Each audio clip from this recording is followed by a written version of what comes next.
जय गुरु जी संगत जी। We all are so fortunate कि आज गुरु जी ने है हमारे समक्ष अंजना जी को, जिनका कल ही गुरु जी ने सत्संग शेयर करवाया था। तो गुरु जी ने हमारा थोड़ा बेस तैयार कर दिया, पर उन्होंने खुद भी इनको भेजना ही था और बहुत जल्द उनको भेज दिया। So Guru ji is really really benevolent and I really want to thank Anjana ji also for agreeing to come here and to share her divine satsang. क्योंकि जब उनके मुख से सुनेंगे सारा कुछ, और हम सबको पता है पैरेलल गुरुजी हमें ये बहुत डिवाइन किताब पढ़वा रहे हैं, the laws of the spirit world, और उसमें वही तो है ना, सोल री इनकारनेट कैसे होती है। It's all about the spirit world कि आत्माएं आती हैं, आत्मा को कुछ नहीं होता, शरीर यहाँ रह जाता है।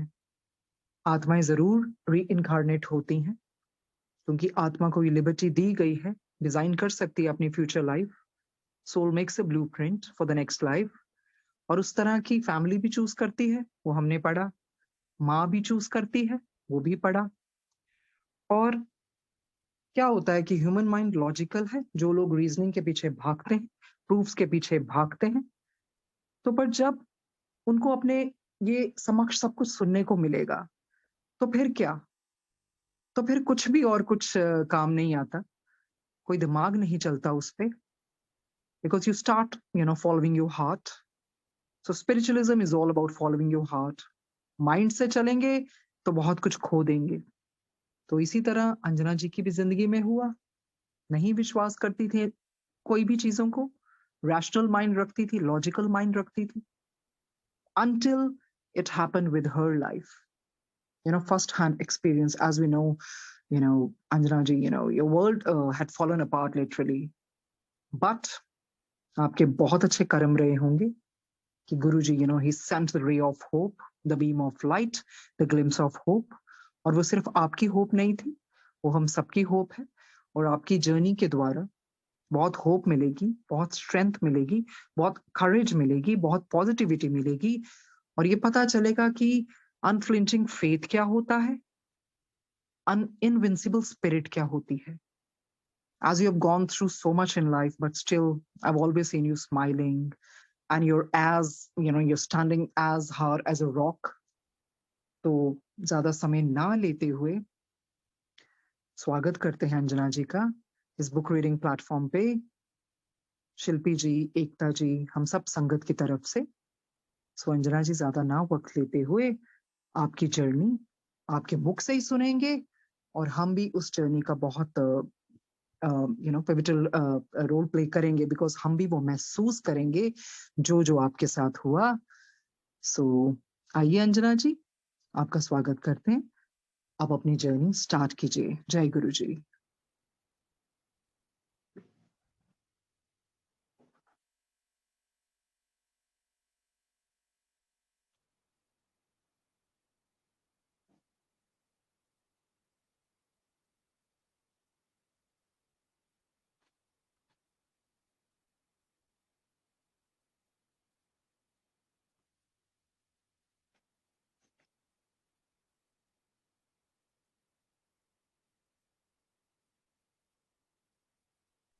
हाँ जी अंजना जी, अगर आप Sangat कुछ ji, सुन पा रहे हैं।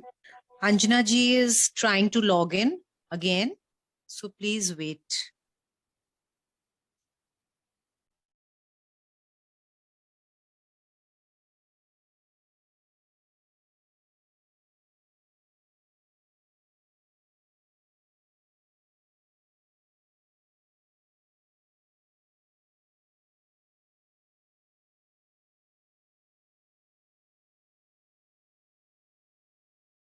आई होप, या I welcome you again Anjana ji. I guess some hitches आ गए थे, बट अभी आप आ गए हैं, तो कृपया करके आप अपनी जर्नी स्टार्ट कीजिए।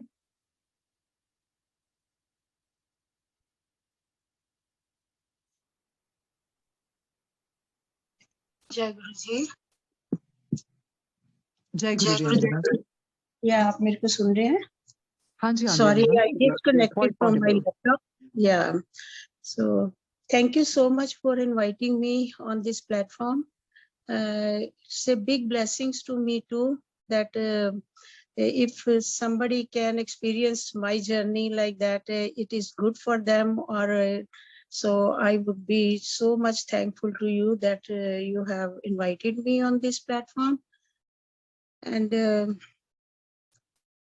मेरी जर्नी तो बहुत ही मैं तो अपने आप को ब्लेसिंग कहूंगी कि जो लाइफ होती है एक तरह की सेलिब्रेशन होती है और उसमें उतार चढ़ाव भी आते रहते हैं और हमें अच्छे मौके भी मिलते हैं और कुछ हमारे कर्मों की वजह से हमें कुछ बुरा भी देखने को मिलता है। तो आई थिंक जो भी इस चीज को एक्सपीरियंस करता है, मेरे एक्सपीरियंस के मुताबिक मैं तो यही कहूंगी कि हर सुख में हर दुख में हमें एक जैसा ही रहना चाहिए। और जब आपका हाथ गुरु ने पकड़ा हो, कोई गुरु जी कोई भी हो, किसी भी भगवान ने अगर आपका हाथ पकड़ा हो तो वो आपको कभी भी लो डाउन नहीं होने देगा। चाहे वो दुख का टाइम आए चाहे सुख का टाइम, आपको एक बराबर ही रखेगा। सो मेरी जर्नी जो है गुरु जी के साथ, मुझे नहीं पता कब से है, इस जन्म से है या कोई मेरे पिछले जन्मों से है। हम कभी नहीं ये कहते कि हम नई संगत हैं या पुरानी संगत हैं। गुरु जी ने जो भी हमें बख्शा है, अब पता नहीं इस जन्म में भी हम आए हैं, क्या कर्म किए होंगे पिछले जन्म में हमने, या गुरु जी ने कुछ पुण्य कर्म हमसे करवाए होंगे जिस वजह से हम इन हालातों में भी आज जी रहे हैं। और अपनी लाइफ को मैं नहीं कहूंगी कि मैं हमेशा रोती रहती हूँ या कैसे है, मैं अपनी लाइफ को फुल एंजॉय कर रही हूँ। मेरी लाइफ में बहुत कुछ हुआ है। सॉरी संगत जी, मैं थोड़ी सी अपनी आपको ये अपनी बैकग्राउंड स्टोरी बताना चाहती हूँ कि मैं गुरुजी से तो गुरुजी से इस जन्म में तो मैं जुड़ी हूँ 2011 में जब मुझे पता चला। अदरवाइज मुझे नहीं पता कब से हम लोग पिछली लाइफ में भी गुरुजी हमारे साथ होंगे, शिव भगवान हमारे साथ होंगे और जो हमें ब्लेस करते रहे हैं, उनकी ब्लेसिंग की वजह से ही हम जो है इन सब दुखों को पार कर पा रहे हैं। और लेकिन मेरी फैमिली बहुत हैप्पी फैमिली थी। I got married in 1986 and I was having two children, like my one older was the son and the younger one is the daughter. And बड़ी अच्छी फैमिली थी मेरी बहुत। और मैंने कभी भी ऐसे नहीं सोचा था कि कभी हमारी लाइफ में कभी दुख भी आएगा, और कभी पता भी नहीं था, एक्सपीरियंस भी नहीं करा था कि कोई पेन भी चुक जाती थी तो दर्द होता था, ऐसे भी पता नहीं क्या हो गया हमें ना। तो पर नहीं, जो जिंदगी जब आती है इसमें सब कुछ ही होता है। आपको अच्छे मौके भी आते हैं, बुरे भी आते हैं, दुख भी आते हैं, बहुत बहुत पहाड़ कहते हैं ना, पहाड़ों जैसे दुख भी टूट पड़ते हैं।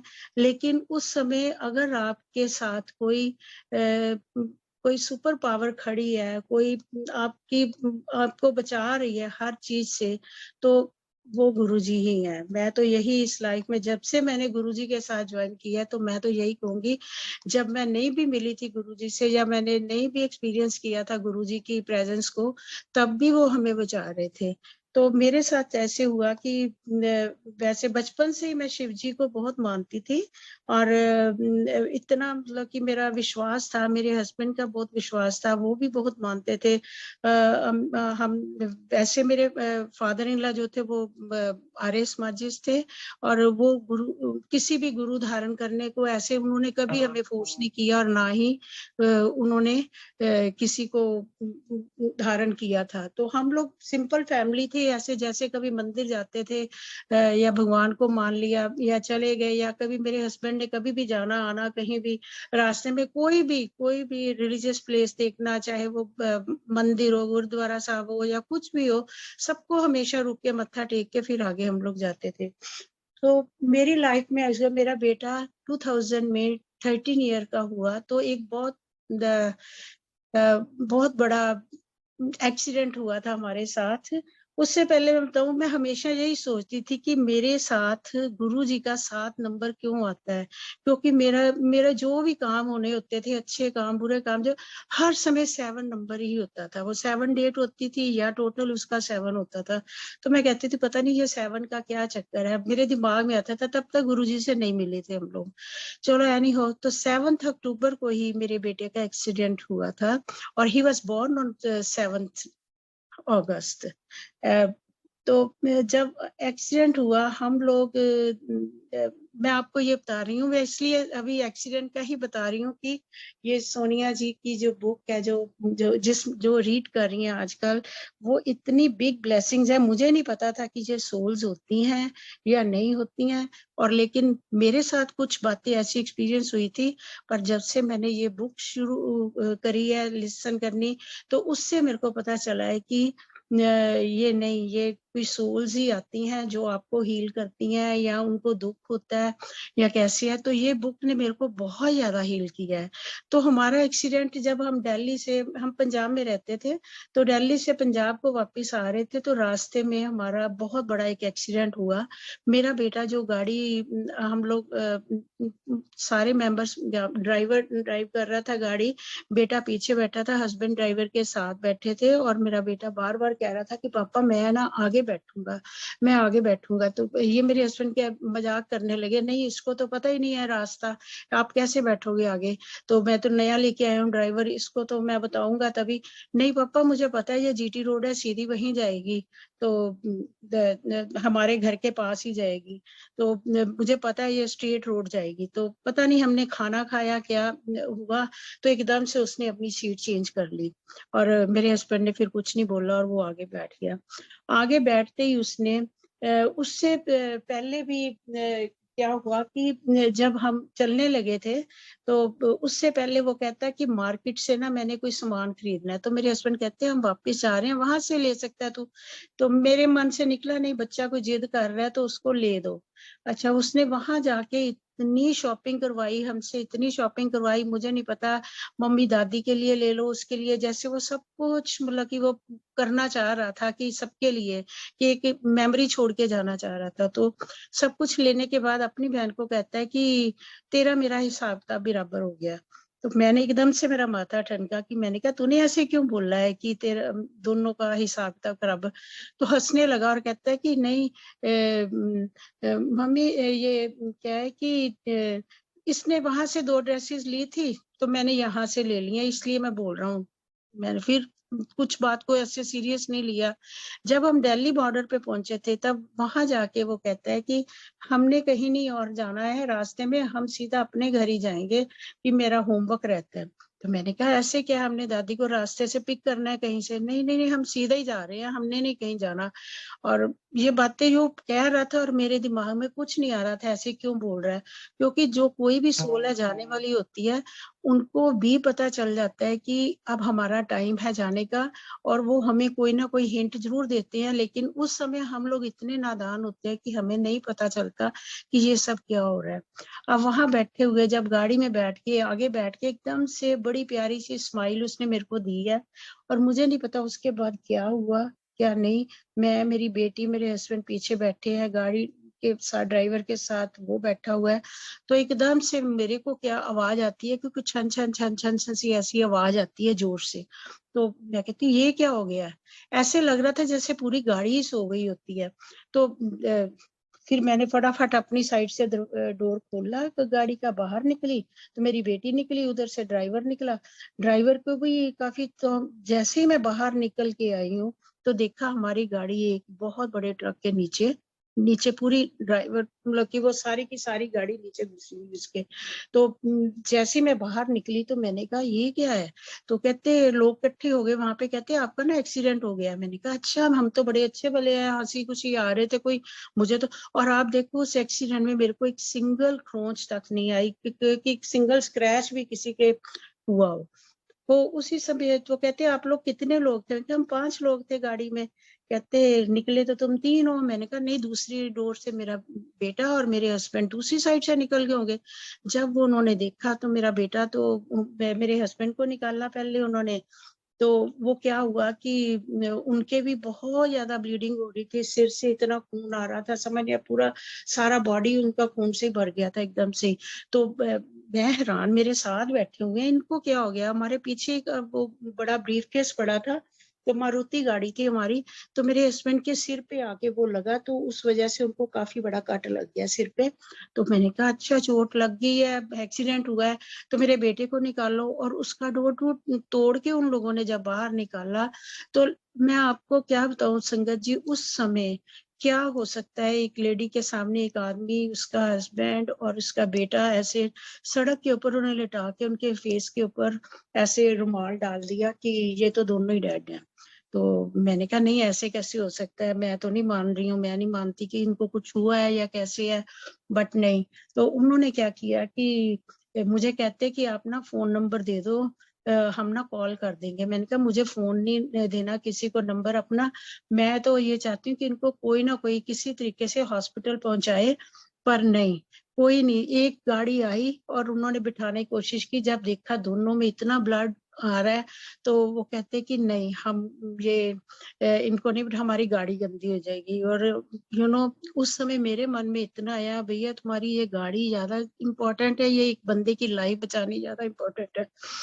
और मेरी बेटी जो 10 साल की थी उस समय, उसने ऐसे झोली फैला दी आसमान के ऊपर, देखी है भगवान अगर तुम यहाँ हो, अगर कहते हो कि 10 साल का बच्चा क्या सोच सकता है कि मेरे भाई और मेरे पापा को बचा दो आप, लेकिन कोई ऐसे नहीं आया। फिर वो फोन नंबर मेरे से लेते रहे, मेरे रिलेटिव्स को सबको कॉल करते गए सब। लेकिन आप देखो, जब बच्चे ने पुकार लगाई है, 10 साल के बच्चे ने, मुझे नहीं पता वो कौन फरिश्ता आया, एक ऑटो रिक्शा जीटी रोड पे, रात के 12 साढ़े 12 बजे का टाइम था, और जीटी रोड के ऊपर एक ऑटो रिक्शा आके, सिख लड़का था कोई 26 ईयर ओल्ड या 25 ईयर, इतनी एज हुई होगी उसकी, तो आके मेरे को कहता है आप अपनी गाड़ी से सारा सामान निकालो, मैं आपको हॉस्पिटल छोड़ देता हूँ। तो मैंने उसको बोला कि मेरा असली सामान जो नीचे ये सड़क पे पड़ा, ये उठा, तू इनको लेके जा कहीं। और आप मानोगे नहीं कि जो औरत एक सिंगल ब्लड भी अपनी उंगली से भी निकलता हुआ नहीं देख सकती थी, अपने सामने हस्बैंड का और बेटे को तो बिल्कुल ही ऐसे गर्दन लुढ़की पड़ी थी, ऐसे ऑटो रिक्शा में ऐसे बिठाया, और सामने मैं और मेरी बेटी बैठ के और लेके गए उनको। और मेरा सूट बादामी रंग का था देखो, और बिल्कुल रेड हो रखा था कि मैं बार बार उनका ब्लड साफ कर रही थी, ये क्या हो गया हमारे साथ, अच्छे भले खुशी खुशी हम आ रहे हैं। तो एनी हाउ वो लड़के ने हमें करनाल, हमारा एक्सीडेंट हुआ था नीलो खेड़ी के पास, और करनाल हॉस्पिटल में उसने हमें छोड़ा, और वहाँ सिविल हॉस्पिटल में ले गया। और वहां जाते ही उन्होंने फटाफट अपना जो भी ट्रीटमेंट करना था, मेरे बेटे को स्ट्रेचर में डाला, और उसी समय वो बाहर लेके जाने लगे, और मेरे हस्बैंड को बेड पे लिटा दिया उन्होंने। और जैसे ही बाहर लेके जाने लगे, मैंने अपनी बेटी को बोल दिया कि तेरा भाई नहीं है। तो वो चीख मारने लगी। मैंने कहा नहीं ऐसे नहीं बोलना, कि जो हमारे पास अब बचा है, मेरे हस्बैंड है, उनको हमने बचाना है, और जो भी है। तो वहां पे आप मानोगे नहीं, उनको 40 स्टिचेस उन्होंने सिर के ऊपर लगाए हमारे सामने देखते देखते ही। और उसके बाद डॉक्टर मेरे पास आने लगा और कुछ बताने लगा, और मुझे पता था वो क्या कहने लगा है, क्योंकि मेरे हस्बैंड को थोड़ी थोड़ी ऐसी आवाज आ रही थी कराने की, जैसे पेन में होता है कोई, लेकिन बेटा तो कुछ नहीं बोल रहा था। तो फिर मेरे को आके डॉक्टर ने ये बोलने लगा कि भी शायद बेटे के बारे में बताना होगा। तो मेरे मन से पता नहीं कहाँ से, कहते हैं ना कि जब दुख आता है तो आपको भगवान अगर आपके साथ खड़े हैं, तो मुझे नहीं पता था तब, मैं गुरुजी के बारे में नहीं जानती थी तब, लेकिन उस समय भी मेरे गुरुजी ने मेरा साथ दिया, और मेरे को इतनी शक्ति दी, इतनी सहन शक्ति दी उस समय मैंने डॉक्टर को ये बोला कि प्लीज मेरे को किसी का कोई कुछ नहीं बताना, अपने बेटे को क्या हुआ है, जो उसका ट्रीटमेंट है वो शुरू कर दो, और जो मेरे हस्बैंड का ट्रीटमेंट है वो शुरू कर दो। ये मेरे रिलेटिव्स का नंबर है दिल्ली में, आप उनको कॉल कर दो, जो जिनके साथ जो हुआ है वो बता दो, मुझे नहीं बताना कुछ भी। क्यों? मेरे को था कि डॉक्टर ने कहना कैसी माँ है, बच्चा आंखों के सामने चला गया तो ये रो नहीं रही है, और हस्बैंड ऐसे पड़ा हुआ है, उसको बचाना है, तो क्या करेंगे। तो डॉक्टर समझ गया कि ये नहीं चाहती सुनना किसी के बारे में। तो एनी हाउ जैसे ही मेरे रिलेटिव्स पहुंचे 3-4 बजे सुबह, तो उन्होंने आते ही मेरे हस्बैंड को किसी प्राइवेट हॉस्पिटल में, वहाँ कोई करण हॉस्पिटल था, वहां भी एडमिट करवाया और बेटे की फिर उन्होंने बॉडी नेक्स्ट डे देनी थी क्योंकि एक्सीडेंट केस था और शाम के समय हमें दी थी 3-4 बजे दी उन्होंने बॉडी। फिर हम दोनों को अलग अलग एम्बुलेंस में डाल के वापस अपने मैं पंजाब जलंधर घर में ले आई। तो क्या है कि रास्ते में मेरे हस्बैंड पूछ रहे थे, उनको होश आ चुका हुआ था कि बेटा कहाँ है, बेटा कहाँ है। तो मैं कह रही थी नहीं उसको थोड़ा फ्रैक्चर हो गया, तो वो उसकी बुआ उसको वापस ले गई है वहीं पे दिल्ली में, तो उनके पास रहेगा। तो आपको भी चोट लगी है तो हम आपको हॉस्पिटल लेके जा रहे हैं। तो घर जा पहुंचे, जा पहले उनको हॉस्पिटल में एडमिट करवाया, फिर बेटे को घर ले गए। सो ये सारा जो हुआ इतना कुछ, उसमें मैं खुद हैरान थी कि मुझ में इतनी हिम्मत कैसे आ गई है। मैं कैसे सोच लिया कि मेरा बेटा चला गया है और मैं बड़े आराम से अपने हस्बैंड के साथ उनकी वैन में आके मतलब कि बातें करते हुए आ रही हूँ, मेरे को कुछ फर्क नहीं पड़ रहा है। लेकिन वो मैं नहीं थी, मेरे साथ कोई शक्ति थी, कोई कोई मेरे साथ सुपर पावर थी जो मुझे ये सब सहने की शक्ति दे रही थी। तो मुझे नहीं पता था क्या था क्या नहीं था। लेकिन फिर जब हम घर आ गए तो नेक्स्ट डे फिर डॉक्टर ने हमें बोल दिया कि आपने मेरे हस्बैंड को कुछ नहीं बताना है कि बच्चे को क्या हुआ है क्या नहीं हुआ। और क्योंकि जब वहां जाके हमें पता चला, वो कहते ये तो बहुत बड़ा मिरेकल हुआ है कि आपके हस्बैंड ये करनाल से लेके जलंधर तक 5-6 घंटे की ड्राइव थी, कैसे पहुंचे हैं, क्योंकि उनके फर्स्ट वर्टिब्रा का फ्रैक्चर हो चुका हुआ था और सिर्फ 1 mm के बराबर जो उनकी बोन जुड़ी हुई थी। तो वो कहते हैं इनको तो कोई ट्रैक्शन लगेगी और उसके बाद आप इनको बता सको, जिसे तो हल्की सी भी गर्दन को इधर से उधर करेंगे तो ये टूट जाएगी, तो ये ही कैन नॉट सर्वाइव। तो हम डर गए पूरी फैमिली की, नहीं इनको बचाना है, कैसे है। तो बेटे का क्रिमेशन ऐसे ही करा बिना बताए हुए। हॉस्पिटल में जाती थी, घर के पास ही था हॉस्पिटल भी, तो वहां जाती थी तो ये मेरे को कहते तू तो घर में ही लगी रहती है, पता नहीं इतने रिलेटिव क्यों आ रहे हैं मेरे को देखने के लिए। तो मैं कहती नहीं आपका एक्सीडेंट जबरदस्त हुआ है ना, आप बच गए हो, इसलिए आपको सबको ब्लेसिंग्स देने के लिए आ रहे हैं। अब ये नहीं पता कि घर में क्या चक्कर हो रहा है क्या नहीं हो रहा। तो ये सारी बातें मैं इसलिए बता रही हूँ कि मुझे तब तक स्पिरिट वर्ल्ड का कुछ पता नहीं था कि बीजा स्पिरिट्स भी होती हैं या ये हमें आके बताती हैं। मेरा बेटा चला गया, नेक्स्ट डे मेरे घर में सब लोग बैठे हुए हैं, हमारे नेबर से एक लेडी आती है, वो कहती है कि अंजना जी आप दुख मत मनाओ बेटे का। मैंने कहा क्यों, आप ऐसे क्यों कर रहे हैं, मैंने अपना बेटा खो दिया है तो मैं क्यों ना दुख मनाऊं। कहते नहीं, मैं गुरु ग्रंथ साहब की भीड़ है मेरे घर में रखी हुई, मैं उसमें पाठ कर रही थी तो एकदम से वो पूरे पेज के ऊपर आपके बेटे का चेहरा नजर आ गया। क्योंकि मेरा बेटा ना बहुत ही अच्छी सोल थी, बहुत ही अच्छी। वो बाहर भी कहीं जाता था, मेरे को नहीं पता होता था, घर में सर्वेंट थे लेकिन वो बाहर लोग जो भी खेलने के लिए जाता था, कोई भी अड़ोस पड़ोस में उनको कोई काम कहता था तो कह मेरी मम्मी को मत बताना, वो अपना साइकिल लेके जाके उनका कोई ना कोई सामान लेके आ जाना या उनकी हेल्प कर देनी, कुछ कर देनी। मतलब कि वो सबका ही बड़ा प्यारा था जैसे ना। तो कहती मुझे तो उसका चेहरा सामने नजर आया और वो कहता है कि मेरी मम्मी को बोलो कि रोए ना, मैं आ जाऊंगा। मुझे पता था पापा ने जाना है, अगर पापा चले जाते तो हमारी लाइफ बहुत खराब हो जानी थी। तो मैं पापा अपने फादर को बचा के गया हूँ और उसके बाद मैं वापस आ जाऊंगा, उसी रूप में वापस आऊंगा। तो मैं हंसने लगी, मैंने कहा 13 साल का मेरा बच्चा था, मैं 40 इयर्स की हो गई हूँ। ये क्या, इंडिया में तो चलो जैसे ही शादी होती है 2-3 साल 4 साल में हम प्लान कर लेते हैं बच्चे। तो दोनों बच्चे मेरे हो गए थे, that time I was 26 year old when I have 2 kids। तो उस समय मेरे को ये लगा कि ये क्या बोल रही है, 13 साल के बाद अब मेरे को ये कह रही है कि तुम्हारे अब बच्चा हो जाएगा, ये हो जाएगा, ऐसे कैसे हो सकता है। तो आई वाज मतलब कि मेरे को ऐसे लगा कि नहीं, ऐसे ये मौका है ऐसी बातें करने का, मेरे हस्बैंड का भी पता नहीं है डॉक्टर ने क्या ट्रीटमेंट करना है क्या नहीं करना।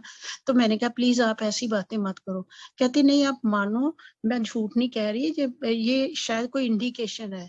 अब मुझे नहीं पता था, मैं गुरुजी को तो मानती नहीं थी। अब गुरुजी हमारे, हम तो बानी पढ़ते हैं, उसमें जब भी सत्संग चलता है तो वही बानी चलती है। तो उसमें आके गुरुजी ने उस लेडी के थ्रू मेरे बेटे की सोल को उसके सामने खड़े करके ये मेरे पास मैसेज भेजा। जब मैं ये बुक सुन रही थी ना सोनिया जी की, तब मेरे को रियलाइज हुआ या किसी ना किसी के थ्रू कोई ना कोई मैसेज जरूर आता है कि आप तब नहीं समझती हो, लेकिन हाँ, जब मैंने ये अभी रिसेंटली ये सुना है, तो मुझे भी लगा कि नहीं, हो सकता है मेरे बेटे की ही सोल आई हो। एनी हाउ, फिर मैंने उसको बोला कि नहीं, आप प्लीज चले जाओ, ऐसी बातें मत करो, हम पहले ही बहुत दुखी हैं, तो ऐसे कैसे आ जाएगा वो। आप हम मेरे सामने मैंने उनको जैसे क्रिमेशन किया, सब कुछ खत्म हो गया, वो कहाँ है अब। सोल वोल के बारे में मैं तो कुछ नहीं जानती थी उस समय, सच में बताऊं, बड़ी लाइफ ऐसी स्मूथ चल रही थी हमारी, कभी इन बातों में गए ही नहीं हम लोग की कोई उतना भी ऐसे। तो और मेरे कभी ऐसा दुख आया भी नहीं था पहले हमारे सिर के ऊपर।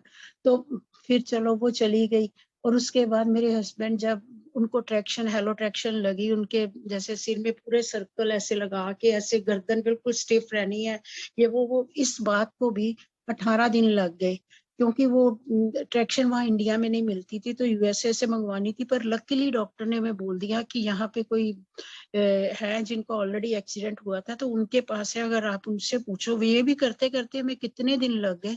हमने उनसे पूछा, वो कहते हाँ, हमारे फादर को लगी थी, अब तो हमारे कोई यूजफुल नहीं है, तो आप लेके जा सकते हो। तो वो करते करते भी 18 डेज लग गए। तब मैंने हस्बैंड को बताया बेटे का, कि उनके लिए तो वो कहते मुझे तो वही रूप याद आ रहा है, उसका वही शक्ल याद आ रही है, मैं तो नहीं कहूंगा कि वो कहीं गया है, वो यहीं कहीं है। मतलब कि उसके बाद वो कहते मैंने तो उसका उस रूप देखा ही नहीं एक्सीडेंट वाला। मैंने उनको बोला कि नहीं, वो चला गया है। फिर चलो एनी हाउ, मानना तो पड़ना ही था उनको, क्या हुआ क्या नहीं। तो इस तरह से उनका मन ना, मतलब कि वहां लग नहीं रहा था। ऐसे बार बार यही बार बार होना कि मेरा बच्चा था, एक ही बेटा था और चला गया। और मेरे मदर इन लॉ जो थे बहुत अच्छे थे, इतना मेरे बच्चों के साथ प्यार करते थे, इतना, मतलब मैं बता नहीं सकती, मेरे से भी ज्यादा वो उनके साथ अटैच थे। तो वो बार बार मेरे को कहते थे कि तेरे को ना दोबारा मतलब कि तू बेबी कर ले या कहने। मैंने कहा नहीं, मतलब मेरे हस्बैंड की तबीयत ठीक नहीं है, ये है वो है। तो मैं पता नहीं होगा भी कि नहीं होगा। फिर भी उनके कहने पे डॉक्टर से पूछा, देन शी सेड कि 50% चांसेस हैं इस एज में। तो मैं बता नहीं सकती कोई बेबी हो सकता है कि नहीं हो सकता। तो थोड़ी देर तो मैं कुछ ट्रीटमेंट करवाया, बट नथिंग हैपन। तो मीन टाइम पूरे 2 साल के बाद मेरे बेटे की 7 अक्टूबर को डेथ हुई थी। एक्चुअली देवर नवरात्रि, मेरे बेटे की नवमी और दशहरे के वाले दिन डेथ हुई थी। और मेरे मदर इन लॉ की पूरे 2 साल के बाद, जो अक्टूबर में ही अष्टमी वाले दिन नवरात्रों में उनकी डेथ हुई। उनका रीजन ये हुआ कि उनको कोई सर्जरी हुई थी पेट की, तो वो इन्फेक्शन फैल गई थी, तो but she can not survive. पर वो बेड पे भी लेटे लेटे 1 महीना हॉस्पिटल में रहे, एक ही बात कहते थे कि तुझे मेरी ब्लेसिंग्स क्यों नहीं लगती हैं। मैं तेरे को बार बार कहती हूँ तेरे दोबारा बच्चा हो जाए, चाहे लड़की लड़का कुछ भी हो, तेरी बेटी के साथ कोई ऐसे हो। तो मैंने उनको कहना कि आप इतने कष्ट में हो, फिर भी आप मेरे बारे में ही सोच रहे हो। तो उनको लगा कि नहीं, ऐसे नहीं है, जरूर होगा तेरे ना कोई ऐसे बेबी। अच्छा, वो चले गए। तो उसके बाद क्या हुआ, हम वहां पे जब हॉस्पिटल में मेरे मदर इन लॉ थे, वहां पे वो कोई महात्मा जी आते थे, वो आके ना उनको गीता का पाठ सुनाते होते थे। तो वो उनको कहती होती कि तू प्रेयर कर, इनके बच्चा हो जाए, इनके दोबारा बेबी हो जाए। तो एक दिन पता नहीं कैसे ना किसी के मुंह से आवाज कैसी निकलती है या क्या, तो उन्होंने आके उनको बोला, हमारी फैमिली मेंबर्स खड़े थे, सबको कहा कि इनकी रूह जो है ना अपने पोते में अटकी हुई है, तो ये तो नहीं बचेंगी। मैंने देखा इनकी तबीयत बहुत खराब है, लेकिन देखना इनके जाने के बाद 6 महीने के बाद ही आपके घर में ये वही रूह वापिस आएगी, चाहे आपके बेटे के रूप में आएगी, बेटी के जैसे भी आएगी। तो हम सब ने कहा ऐसे कैसे बोल सकता है ना। तो हमारे सामने वो हम तो ट्रीटमेंट करवा रहे हैं उनका, पर नहीं, वो नहीं बचे। तो फिर फैमिली मेंबर्स भी यही सोच रहे थे कि अच्छा, उसकी एक बात तो सच होगी, अब देखते हैं दूसरी होती। कि हम लोग मूर्ख लोग हैं ना, हम टेस्ट लेते हैं हर एक का, हर लाइफ में हर चीज में कुछ भी होती है, हम कहते हैं जब तक हमें प्रूफ नहीं मिलता हम उसको नहीं समझ सकते हैं। चलो एनी हाउ, तो मैं बिल्कुल भी मेरे मन में नहीं था। और फिर मेरी सिस्टर को ड्रीम आता है अप्रैल में, राइट अवे, मतलब कि अक्टूबर से लेके 6 मंथ्स अप्रैल में होते हैं, तो मेरी सिस्टर मेरे को कहती कि हमने ना किसी टेम्पल में जाना है, तो दीदी तू मेरे साथ चलना। तो मैं उसको कहती कि नहीं नहीं, मैंने क्या करना है, मेरे तो पीरियड्स होंगे उस समय आने वाले, तो मंदिर नहीं जाते हैं तब। तो कहती नहीं दीदी तेरे को तो नहीं आएंगे। मैंने कहा ऐसे क्यों बोल रहे हैं? कहती मेरे ड्रीम में तेरा बेटा आया है और वो मेरे को कह के गया है कि मैं उसको बोल रही हूँ कि तू मेरे ड्रीम में क्यों बार बार आता है। तो कहते नहीं मासी मैं तो आना चाहता हूँ, मैं आना चाहता हूँ। कहती फिर आना है तो अपने मम्मी पापा के घर जा, मेरे पास क्यों आता है तू बार बार? तो वो तेरे लिए तड़प रहे हैं, तू उनके घर जा। तो वो मेरी सिस्टर को बड़ा ऐसे विश्वास हो जाता है उस ड्रीम में। तो वो कहते हैं कि मेरे को आके कहती कि नहीं इस बार ना देखना तू कंसीव कर देगी। मैंने कहा ऐसे कैसे, तेरे को ड्रीम आया मैं कंसीव कर दूंगी? ये मैं हंसने लग पड़ी। कहती तू मेरे कहने पे आ जा, देखना तू बिल्कुल बिल्कुल वही होगा। अब किसके मुंह से क्या मैसेज दिलवाना है वो भी गुरुजी को ही पता है। अब ये सोल्स कहाँ किसके थ्रू दिलवाती हैं मैसेज, वो बुक से अभी मैंने जब पढ़ा तो मुझे लगा नहीं मेरी सिस्टर के थ्रू मेरे को मैसेज मिला उस सोल का। तो फिर उसके बाद ये सच में मेरे आई कंसीव्ड ऑन दैट मंथ। तो उसके बाद ये भी नहीं पता था बेबी बॉय होगा या गर्ल होगी। तो मेरे मदर इन लॉ 2-3 महीने की प्रेगनेंसी थी मेरी, तो मेरे ड्रीम में आते हैं और बड़े मेरे साथ ना मेरे को दिखता है, उनकी डेड बॉडी दिखती है कि हम उनको लेके जाने लगे हैं, लेकिन वो एकदम से उठ के बैठ जाती है। तो मैं डर जाती हूँ, मैंने कहा ये क्या हो गया है ऐसे। तो वो ना हम सब लोग खुश हो गए उसके बाद, पूरा फैमिली की ये तो जिंदा हो गए हैं, चलो इसको घर लेके चलो ऊपर। तो हम जब लेके आते हैं तो वो मेरे को देखते ही मेरे को कहती तू मेरी नजरों से पीछे हट जा, तू मेरे सामने नहीं आना है ये वो। तो मैं कहती हूँ कि बीजी मैंने आपको क्या बोल दिया है ऐसे, मैं तो आपकी सेवा करती थी, आपको इतना मेरे को ब्लेसिंग्स देती थी, ऐसे क्यों बोलते हो? तो वो कहते कि नहीं फिर ना मेरे सारे मेरे को कहते हैं कि तू प्रेग्नेंट, और उस ड्रीम में मुझे रियलाइज हो रहा है कि मैं प्रेग्नेंट भी हूँ। तो तू प्रेग्नेंट है, ऐसे तेरे को ये कोई धक्का ना मार दे या कुछ ऐसे ना हो, तो तू ना पड़ोस में चली जा वहां पे। तो मैं चली जाती हूँ। फिर मैं थोड़ी देर बाद हस्बैंड को पूछती हूँ कि ठीक हो गए वो कहते नहीं वो तो पता नहीं क्या कर रहे हैं, घर का सामान बाहर फेंक रहे हैं, ये कर रहे हैं, ये ड्रीम में ही सब कुछ हो रहा है। तो मैं फिर आती हूँ, मैंने कहा अच्छा मुझे ना उनको कुछ बात कहनी है। तो कहते तू आ जा पर वो तेरे को नहीं देखेंगी है। तो फिर मैं जाती हूँ उनके पास में, कहती हूँ मैंने आपको ना कुछ बात कहनी है, तो प्लीज मेरी बात सुन लो। तो कहते तूने मेरे को क्या बोल देना अभी? तो मैं कहती हूँ कि नहीं मैं आपको कुछ बताना चाहती हूँ जो आपको अच्छा लगेगा। कहते क्या? जब मैं अपने, आप मानोगे नहीं संगत जी, मैं उनको अपने बेटे का ही नाम लेके बोल रही हूँ कि वो कहता है कि मैं आना चाहता हूँ, पर अगर आप ऐसे बिहेव मेरे साथ मेरी मम्मी के साथ करोगे फिर मैं नहीं आऊंगा। तो मेरे मदर इन लॉ की आंखें एकदम से शांत, फेस इतना पीसफुल हो जाता है देख के। तूने मेरे को ये बात बतानी थी? अच्छा तो इसका मतलब है कि तू प्रेग्नेंट है? हाँ। तो तूने उसका नाम लिया है, वो आ रहा है? मैंने कहा हाँ जी। तो वो एकदम से कहते मेरी तो आत्मा भटक रही थी, मैं तो बिल्कुल शांत होके जा रही हूँ अब ना। एकदम से उन्होंने आंखें बंद करती हैं तो उनका चेहरा बिल्कुल पीसफुल हो जाता है। तो इससे ये पता चलता है कि जो हमारी ब्लेस्ड आत्माएं हैं जो चली गई हैं, या रिस्पेक्टेड जो हमारे एल्डरली पीपल है, वो भी हमारा अच्छा ही चाहते हैं, वो जिंदा होते हुए भी चाहते हैं, और जब वो दुनिया को छोड़ के चले जाते हैं तब भी उनको हम बच्चों के साथ या अपने जो भी पीछे रह जाते हैं उनका वो हमेशा सुख चाहते हैं। तो इसका मतलब ये है कि ये बुक रीडिंग से ही मेरे को ये हीलिंग हुई है इस बात की कि जब कोई चला जाता है उसके मन में कोई इच्छा रह जाती है तो वो नहीं पूरी हो पाती उसके जिंदा रहते, लेकिन जब वो सोल्स वहां पहुंचती हैं, वो देखती हैं हमारे बच्चे दुखी हैं, तो उनको भी दुख होता है। वो तब तक परेशान रहती हैं, उनकी भी आगे ग्रोथ नहीं हो पाती आगे जाके, कि जब तक वो उनको ये ना लग जाए कि नीचे हमारे बच्चे बिल्कुल ठीक है। तभी कहते हैं ना कि जब कोई चला जाता है दुनिया छोड़ के तो उसके लिए रोना नहीं है, ठीक है दुख जरूर मनाओ उसका, लेकिन रोने से क्या होता है कि उस सोल को भी कष्ट होता है, वो उसका भी ध्यान पीछे रहता है। जो मैंने ये एक्सपीरियंस इस बुक से करा है वो मैं कह रही हूँ।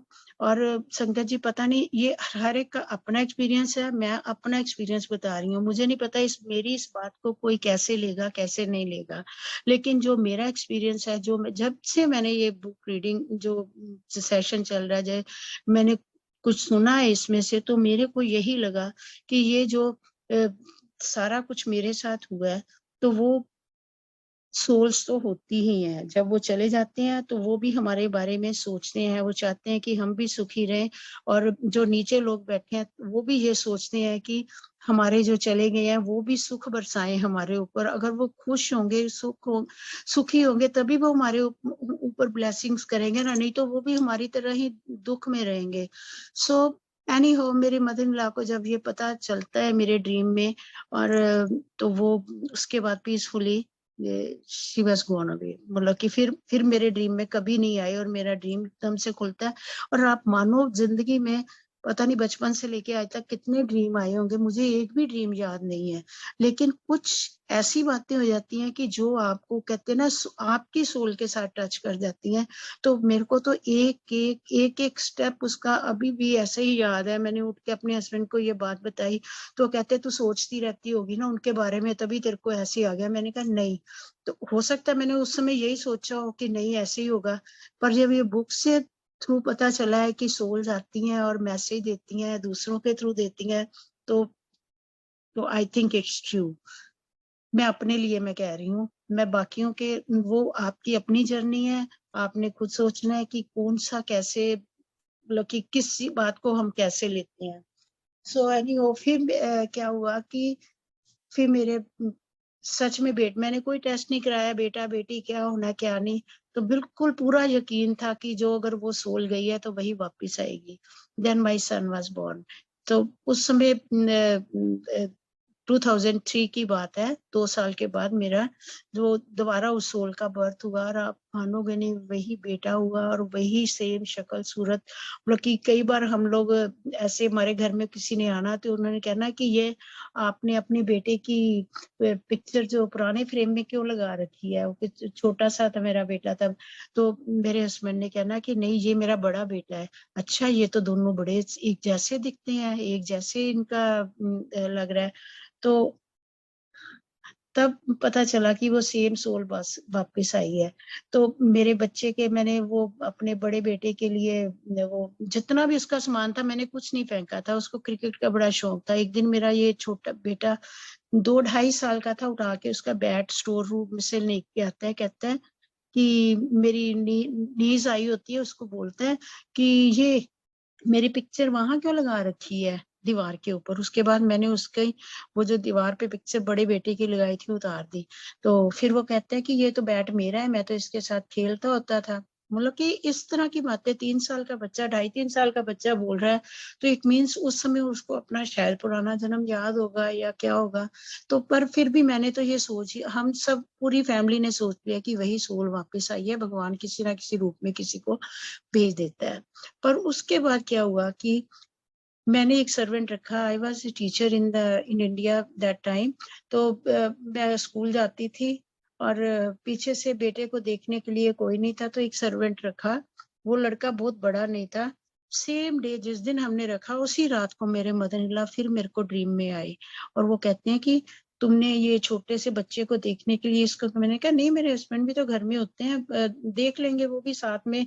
तो कहते नहीं नहीं, तुमने, तेरे को पता है ये कितनी प्रेशियस है, ये तुम्हारे लिए, ये वो, तुमने इस बच्चे को क्यों रखा है, इसको इसकी देखभाल करने के लिए? नहीं, इसको नहीं रखना, या तो किसी बुजुर्ग लेडी को रखे या कोई कार कि इसको अच्छी तरह से देख रेख करे। आप मानोगे नहीं संगत जी, मैंने उस बच्चे को, जिसको हमने घर में जो 15 पता नहीं छोटा सा ही था, जो लड़का आया था उसको सिर्फ देखने के लिए, चलो खेल लेगा इसके साथ, वो अगले दिन सुबह उठ के खुद ही कहने लगा कि मैंने तो नहीं रहना, मैं तो नहीं यहाँ काम करूंगा, मैं तो चला जाऊंगा।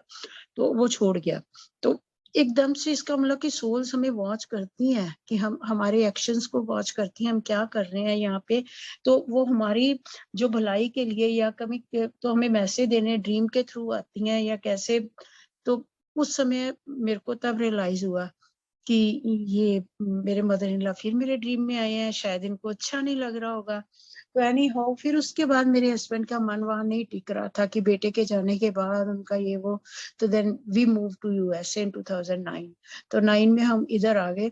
तो यहाँ आके मेरे को गुरुजी के बारे में 2011 में पता चला, जबकि मैं जालंधर में रहती थी तब, क्योंकि हम किसी गुरु को ऐसे नहीं जाते थे, पता भी नहीं था, हो सकता है किसी ने बताया भी हो गुरुजी के, पर मेरे को नहीं पता था गुरुजी के बारे में। और ये रमा बहल आंटी जो कि गुरुजी को 84 से उनकी सेवा करती थी, उनके जाती थी, वहीं जालंधर में ही रहती थी, लेक्चरर थी, वो मेरी नोन थी, और उनके थ्रू मेरे को पता चला था कि गुरुजी ऐसे ही उनको किसी ने जय गुरुजी लिखा, मैंने भी उनको जय गुरुजी लिख दिया। मैंने सोचा कि शायद फेसबुक पे कि शायद कोई ये टीचर हैं तो इनको कोई स्टूडेंट ने जय गुरुजी लिखा है, तो मैंने भी लिख दिया, उन्होंने आगे से मेरे को लिखा, तो मैंने कहा ये क्या आप कर रहे हो, तो मेरे को क्यों लिख रहे हो, मैं तो बहुत छोटी हूँ, मेरे को क्यों कह रहे हो, मैं थोड़ी हूँ आपकी गुरु। कहते नहीं ये तो गुरुजी है, हम तो ये ऐसे ही बुलाते हैं संगत में। तो तब उन्होंने मेरे को ये कहा कि आप वेबसाइट पे जाओ, देखो कौन से गुरुजी हैं, कैसे है।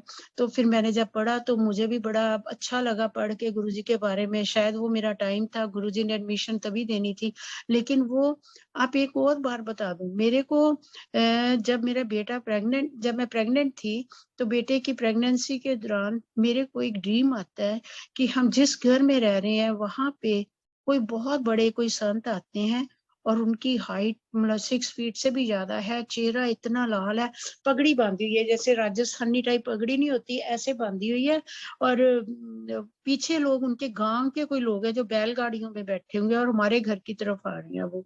तो मैं हैरान होती हूँ, ये मेरा ड्रीम है। तो उस समय प्रेग्नेंट, तो वो मेरे घर में आके बरामदे में खड़े होके, तो जैसे पूरा कोई आशीर्वाद देता है ना, ऐसे दे के कुछ नहीं बोलते, ऐसे ही वापस चले जाते हैं। और जब वो वापस आते हैं तो मैं कहती ये कौन थे, फिर मैं सोची राधा स्वामी का मैंने नाम सुना हुआ है कि ऊंचे लंबे ऐसे मैंने सुना हुआ है कि, पर वो तो सरदार हैं, वो तो पगड़ी बांधते हैं, ये तो राजस्थानी पगड़ी बांधी हुई है, ये कौन है, मुझे नहीं पता। लेकिन जब 2011 में गुरुजी के बारे में मेरे को पता चलता है, मैं उनका स्वरूप देखती हूँ, तो एकदम से मेरे को वो चेहरा याद आ जाता है कि ये तो वही थे, ये तो इसका मतलब उस समय मेरे को ब्लेस करके गए हैं, मेरे बेटे को ब्लेस करके गए हैं, कैसे आए हैं। और मैं तो नहीं जानती थी उनको कौन है कौन नहीं, लेकिन जब मैंने ये देखा तो मेरी तो पूरी अटैचमेंट गुरुजी के साथ। फिर तो सुबह शाम ऐसे होना कि घर में वही चल रहा है, उसके शब्द चल रहे हैं, शब्द कीर्तन चल रहा है, मंत्र जाप चल रहा है, और बार बार मैं एक ही बात बोल रही हूँ, गुरुजी। मेरे हस्बैंड मेरे को कहते तू क्या ये गुरुजी करती रहती है। मैंने कहा नहीं, मेरे को तो बहुत अच्छा लगता है, अब मैं तो मेरे तो ये भगवान है अब ना। तो वो कहते कि अच्छा तेरे भगवान है, तू मेरे को मत कहना कि मैं इनको मानूंगा। तो मैंने कहा क्यों, ऐसे क्यों कह रहे हो। कहते कि नहीं, मेरे साथ क्या हुआ, मैं शिव का इतना भगत था, मैं शिव जी को मानता था, तो कहती है गुरुजी भी महाशिव है, तो तू ऐसे क्यों कह रही है कि मेरे को मत कहना। क्योंकि वो उस समय के बाद, जब बेटे की डेथ के बाद इनको पता चलता है, तो किसी मंदिर से आया हुआ प्रसाद तक लेना भी ये मतलब कि अपने आप को ये कहते थे मुझे भी मत देना कुछ भी, मुझे नहीं विश्वास रहा इन बातों पर। मैं इतनी पूजा करता था, पाठ करता था, फिर क्या दिया मेरे को ना, एनी हो। तो फिर उसके बाद मैंने कहा ठीक है, आप मेरे को मत रोकना, आप नहीं मानोगे तो ठीक है। तो देखो हमारे यहाँ पे तब सत्संग स्टार्ट हो गए थे 2011 अगस्त में, फर्स्ट सत्संग अटेंड किया था मैंने अमेरिका, ये कैलिफोर्निया में। तो उसके बाद मैं 6 सत्संग में गुरुजी के, तो हुए भी 7 फैमिलीज के साथ ही स्टार्ट हुए थे। अब तो संगत बहुत बढ़ गई है, लेकिन फर्स्ट सत्संग अगस्त 6 2011 में हुआ था। तो इस तरह से मैं जाती रही, मेरे को कोई ना कोई ले भी जाता था, आई वॉज नॉट ड्राइविंग, तो गुरुजी ने अपने आप कोई ना कोई किसी को ऐसे कहते हैं ना जरिया बना देते हैं ले जाने के लिए, अगर ब्लेसिंग्स देनी होती है तो 6 सत्संग में 6 फैमिलीज में एवरी मंथ होता था, तो मैं उनके घर गई।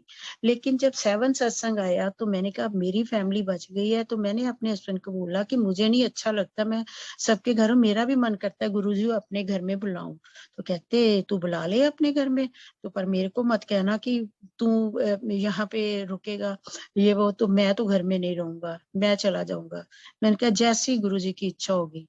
उससे बीच में एक संगत फैमिली हमारे घर में आती है किसी रीजन से, तो वो आके मेरे को ड्रॉप करने आते हैं, तो मैं उनको कहती हूँ कि आप आ जाओ मेरे घर। कहते नहीं, आपके अंकल तो गुरुजी को नहीं मानते, हम जाएंगे तो वो क्या बोलेंगे, चले जाओ यहाँ से आप गुरु के।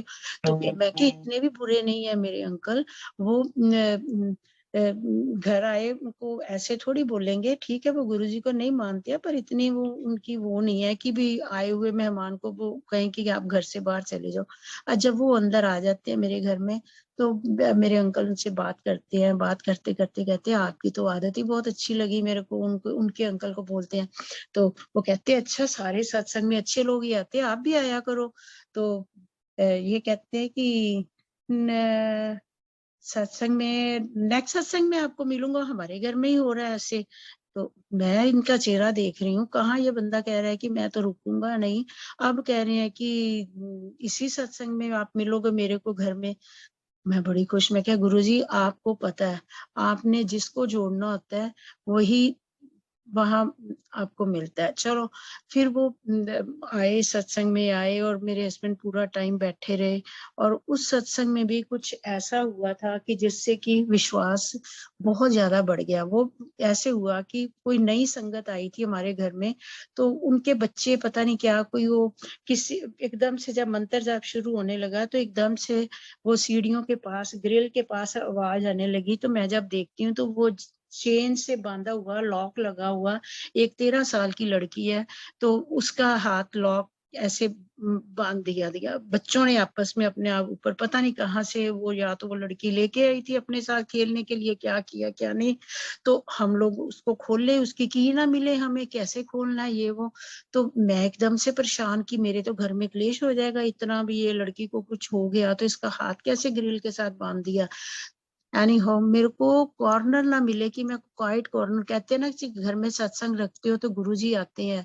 तो मेरे लिए तो मेरे घर में फर्स्ट टाइम सत्संग हो रहा था, तो मैं कहूँ गुरुजी अगर आप आते हो मेरे को एक कॉर्नर दो जहाँ पे कोई ना हो, मैं ऐसे एकदम से क्वाइट कॉर्नर पे जाती हूँ और हाथ जोड़ के कहती हूँ गुरुजी अगर आप सत्संग में आए हो ना तो इस बच्चे को बचाओ। ऐसे ही मैं बाहर निकलती हूँ तो देखती हूँ अपने बेटे को, पूछते तेरे टॉयज की बकेट कहाँ है। जब वो बकेट बताता है कि ये है तो मैं एकदम से उल्टा देती हूँ, उसमें मोर देन 100 टॉयज होते हैं। और वही छोटा बच्चा 6-7 साल का था तो आके मेरे को बोलता है कि मॉम ये की कौन सी है छोटी सी, वो एकदम से वो की मिल जाती है। तो हम उसको खोलते हैं। उस वजह से मेरे हस्बैंड का विश्वास, जब मैंने ये बात बताई तो उनका विश्वास ऐसे बढ़ा नेक्स्ट सत्संग से। फिर वो उन्होंने नहीं पीछे देखा मुड़ के कि मैं कहाँ हूँ, मतलब कि फिर वो हमेशा मेरे को यही कहते थे तूने कौन सी सेवा ली है, कहाँ जाना है। हर जगह वो मेरे साथ जाते थे कि वो गुरुजी के साथ बहुत अटैच्ड हो गए थे। उसके बाद कहते हैं ना कि गुरुजी के बारे में ये सुना है कि जब किसी की लाइफ को वो ब्लेस करते हैं तो 10 साल के लिए ब्लेस करते हैं। तो मेरे हस्बैंड की डेथ 2000 में ही, जैसे मेरे बेटे ने कहा था कि पापा ने जाना था लेकिन मैं उनको बचा के गया हूँ, तो उनकी 10 साल मतलब कि 2000 में हुई थी। तो गुरुजी ने उनको तो 18 इयर्स ब्लेस करे थे। अब पता नहीं उनके क्या कर्म, या तो उनको सत्संग में लगा दिया और या क्या किया तो उनको और ब्लेसिंग्स मिली।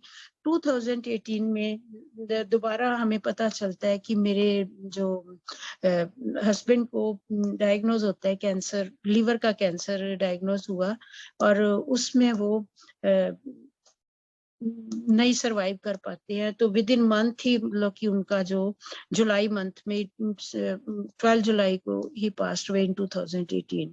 तो वो भी एक सत्संग है, बहुत लंबा सत्संग है, तो कभी भी मेरे को टाइम होगा तो मैं उसके बारे में आपको बताऊंगी। उस सत्संग में भी मेरे को यही हुआ कि सोनिया आंटी मेरे पास टाइम है, if I can share that one. Sonia जी।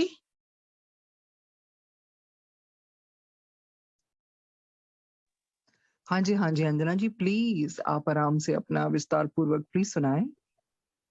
ठीक है, थैंक यू। सो उस समय क्या हुआ, उसमें क्या हुआ था कि मेरे हस्बैंड हॉस्पिटल में बार बार अप्रैल से जा रहे थे और उनको एडमिट करते थे तो उनको यही बोला जाता था तुम्हारे ब्रेन में इन्फेक्शन हो गई है, मतलब कि उनको रीजन नहीं मिल रहा था क्यों बार बार उनके जो व्हाइट ब्लड सेल जो ज्यादा आ रहे हैं। तो मेरी बेटी भी उसकी मतलब कि हम लड़का देख रहे थे, लड़के को देखने के लिए जाना भी था। तो मेरे हस्बैंड को बार बार भी ऐसे हॉस्पिटल में जाना पड़ रहा, तो मैं कह रही थी पहले अपना ट्रीटमेंट करवा लो फिर हम बात करेंगे जाके।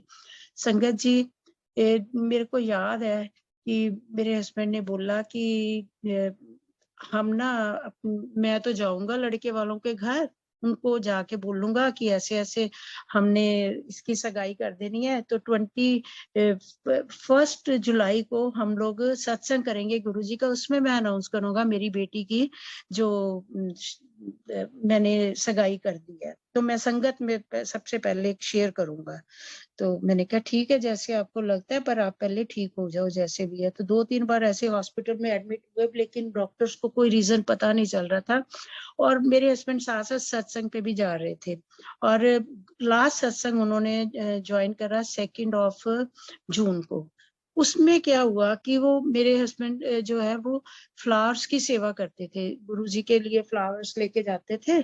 तो उस दिन जब फ्लावर्स लेके गए, जैसे ही हमने बुके खोला तो मैंने उनको बोला कि ये तो बुके ठीक नहीं है, आप मानोगे नहीं, कभी भी ऐसे नहीं हुआ। इतने सुंदर सुंदर फ्लावर्स, इतने बड़े बड़े गुलाब के फ्लावर्स लेके जाते थे, लेकिन वो जब हमने बुके खोला उसमें एक एक उसका पेटल जो वो गला हुआ निकला। कभी ऐसे हुआ ही नहीं कि बाहर से इतना अच्छा दिख रहा है, तो जब आप खोल रहे हो तो ये भी कोई साइन था हमारे लिए। उसके बाद मेरे अंकल सत्संग पे भी नहीं गए, तो गुरुजी ने तो हमें पहले ही दिखा दिया था कि आपका अंदर जो है वो पूरे ऑर्गन्स ऐसे ही गले हुए हैं, इस तरह से हो गए हैं कि, लेकिन फिर भी वो उनको चलाए जा रहे थे। फिर मेरे बेटे की जो ग्रेजुएशन थी, आपको जब मेरा बड़ा बेटा था वो 8th में पढ़ता था, और मेरे छोटे बेटे की 8th की ग्रेजुएशन इन्होंने जून में अटेंड करी है। जैसे वो अपना पूरा उसी रूप में उसी एज में आ गया, वो बच्चा 13 साल का था ये भी। तो उसमें फिर मेरे अंकल को 21 जून को दोबारा एडमिट करते हैं, तब वहां पे उनको पता चलता है कि इनको ये लीवर का कैंसर है।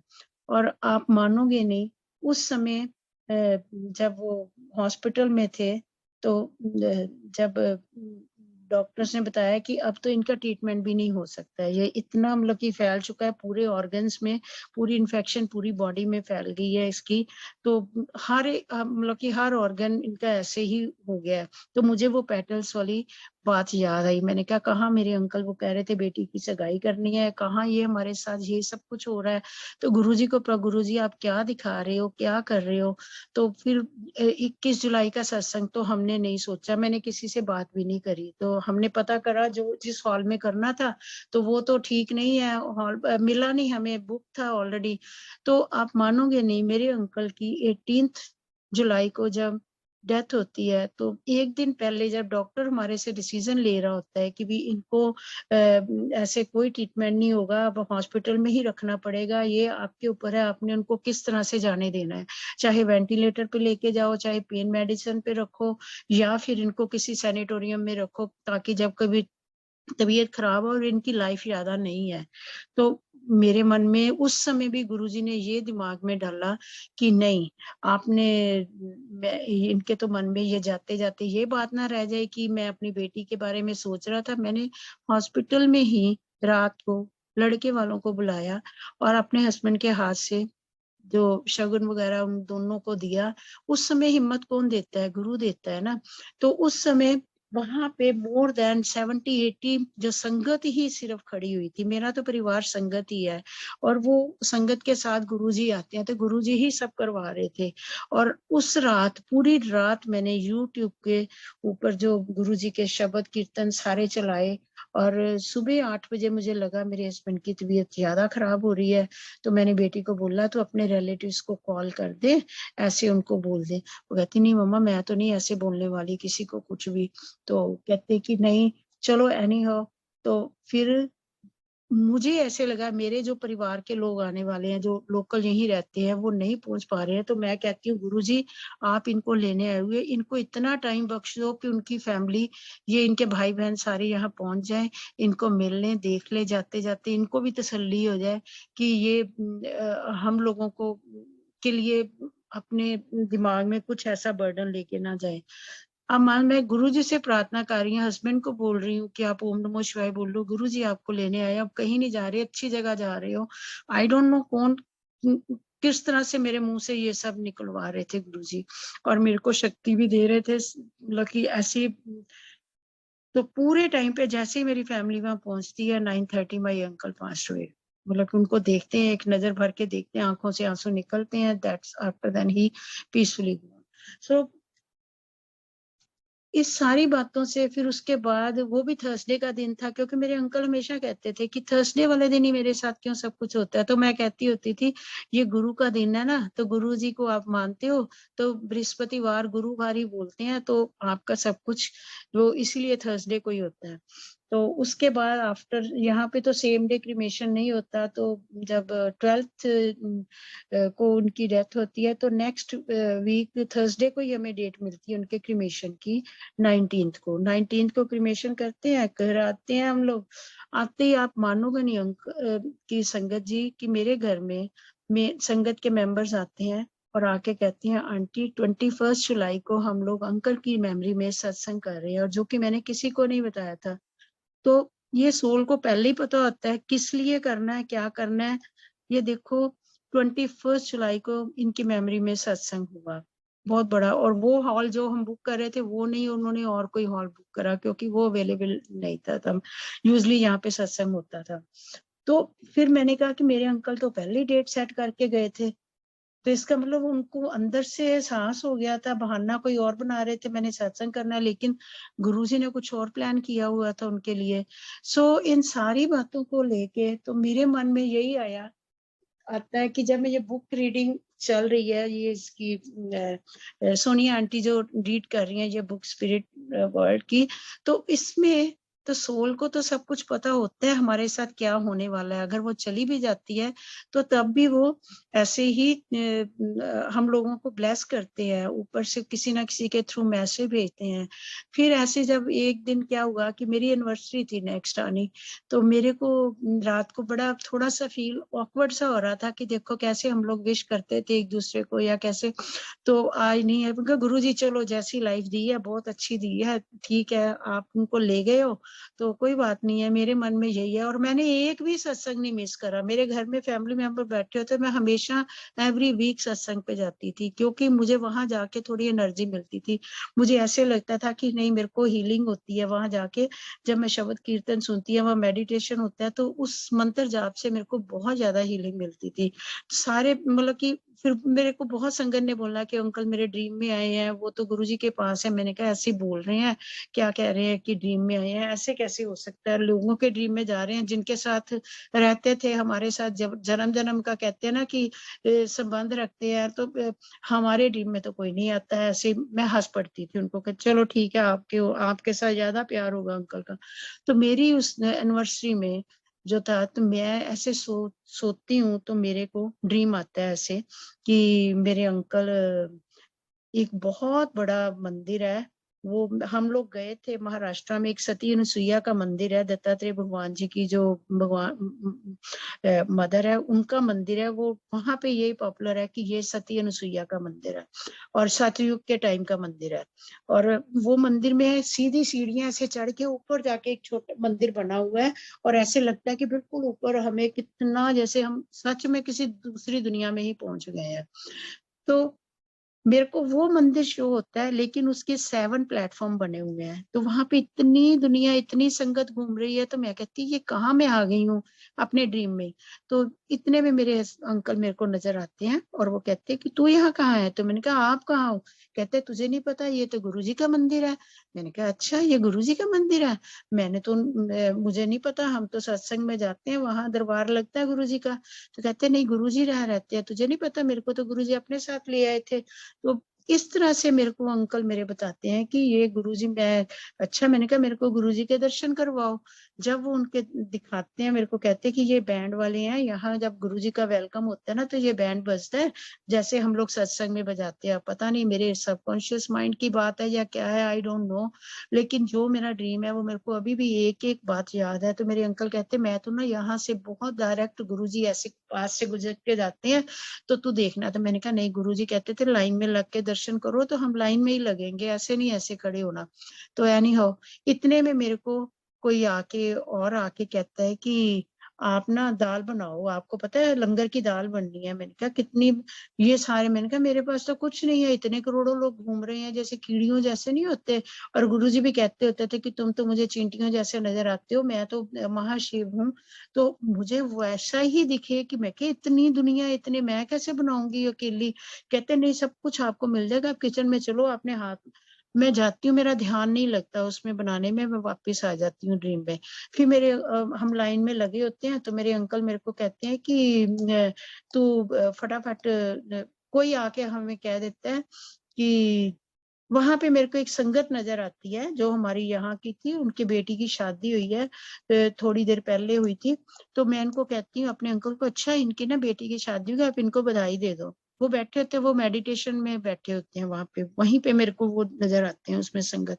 कहते ले मैंने तो दे दी थी बधाई। मैंने कहा कब दी थी? कहते तुझे नहीं पता, जब गुरुजी आते हैं कार्ड देने के लिए आते हैं ना, किसी की बेटी की शादी हो तो गुरुजी साथ में ही आते हैं, तो वो जिसके घर जाते हैं फिर उनको साथ लेके जाते हैं। तो मैं जब तेरे घर आए थे तो मैं साथ ही था उनके। क्या अच्छा, मैंने नहीं देखा।